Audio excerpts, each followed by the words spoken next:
You played with Ryan Giggs. If you're not ready to play against Ryan Giggs, that's on you.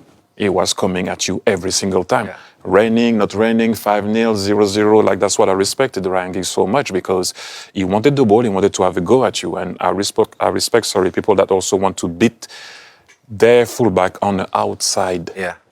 That's when I know you're a good dribbler. If you come inside 1-2 with the 9 or go inside and curve it, even now, I don't know if I would score. It's easy to dummy going back inside and shoot. Easy, especially now you have the run of the 10 that make people believe that you might play him, so you come inside and shoot.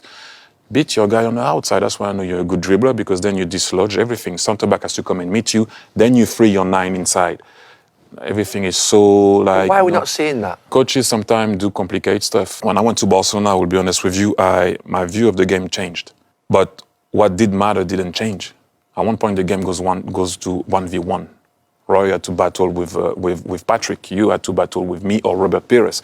Whatever tactic it is, at one point it's me and you who wants to win that battle. And that's what it is. What is dribbling? I see a lot of guys that stops the ball and do a lot of showboats and pass it back. Or whatever it is. You can do that at times when you're winning and you want the crowd to enjoy the game. But go.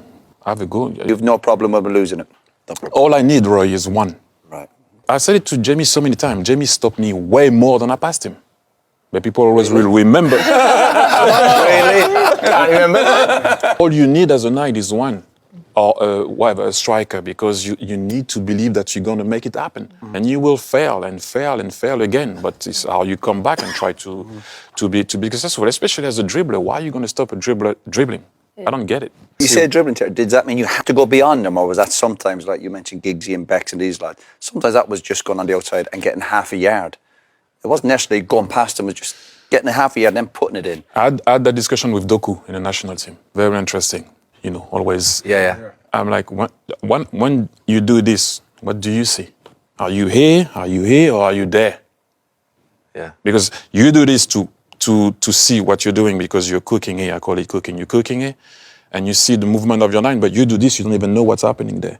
You don't need to dribble past someone to deliver a cross. You don't need to dribble past someone to give an assist. It's about balance, like everything in life. We all know Dennis Bergkamp was one of the best examples for me, because although he could showboat, he was always doing what the game was asking him to do and what was required, not what he wanted to do, regardless of the situation of the game. And that, for me, makes the difference. That's why you see sometimes some guys, as you said, Giggsy was just outstanding. Yeah. David Beckham. When you look at him, you're like, okay, not really fast, not particularly strong, but shift, crossed. Go, shift a bit, cross. The 9s knew what was happening, and then you could deliver. I agree with that one. You don't need to. And I had a discussion with Doku, and I didn't stay long enough to talk to him more about it. But you don't have to dribble past someone to deliver a good cross.